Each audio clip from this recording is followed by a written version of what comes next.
A day in my life as a working student. Wala ngang pasok sa trabaho at school ngayon, kaya samahan niyo ako sa espesyal na araw na to.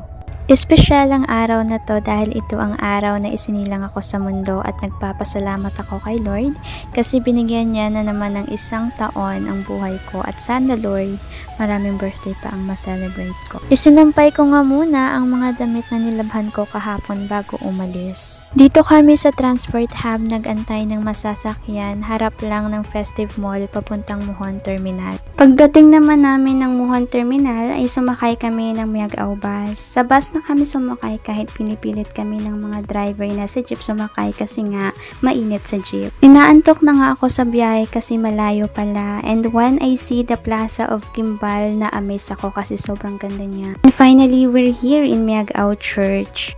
Nagpicture-picture lang naman kami dito, then nagpray sa loob. Nagpapasalamat sa lahat ng biyaya and sa pag-guide sa akin ni Lord. After that, kumain lang kami kaso wrong timing kasi wala silang lechon kaya chicken inasal na lang in-order namin. And that's for today guys kasi uuwi na kami sa susunod na video ulit. Bye for now!